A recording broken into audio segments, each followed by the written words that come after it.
गणेशाय नमः। आज गणेश चतुर्थी का पावन पर्व है। गणेश जी अनेकों गुणों से युक्त हैं, जैसे कर्तव्यपरायणता, आज्ञा पालन, धर्मनिष्ठता, रिद्धि सिद्धि के दाता और देवताओं में प्रथम पूज्य। गणेश जी देवताओं में प्रथम पूज्य कैसे बने, इसके पीछे एक बहुत ही सुंदर और रोचक कहानी है।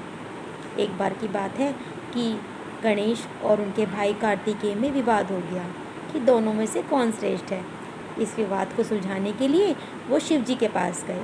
शिव जी ने कहा कि तुम दोनों में से जो कोई सर्वप्रथम पृथ्वी की परिक्रमा करके वापस लौटेगा वही श्रेष्ठ है। अब कार्तिकेय का वाहन क्या है? मोर। वो मोर पर बैठे और पृथ्वी की परिक्रमा करने के लिए निकल पड़े। इधर गणेश जी जिनका वाहन क्या है? मूषक। अब उस पर बैठ कर के परिक्रमा करना बहुत टेढ़ी कीड़ है, तो बहुत सोचने लगे, विचार करने लगे। तो बहुत देर सोचने के बाद वे वहाँ गए जहाँ पर कि उनके माता पिता शिव और पार्वती एक शिला पर बैठे हुए थे और क्या करने लगे? उनकी परिक्रमा करने लगे। इधर कार्तिकेय भी वापस आ गए। अब शिवजी भगवान पूछने लगे कि गणेश ये तुम क्या कर रहे हो?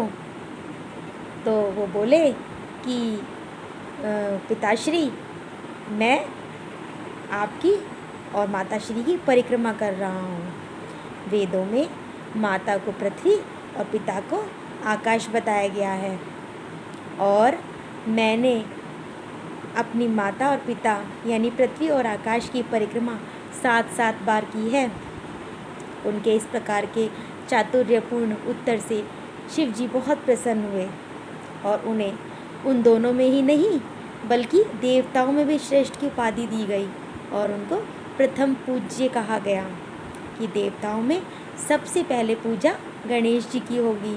और यही कारण है कि आज भी गणेश जी का स्मरण, उनकी पूजा सबसे पहले की जाती है। इसीलिए बच्चों, हमें अपने माता पिता की सेवा करनी चाहिए, आदर करना चाहिए और अपने माता पिता को सर्वश्रेष्ठ मानना चाहिए। धन्यवाद बच्चों।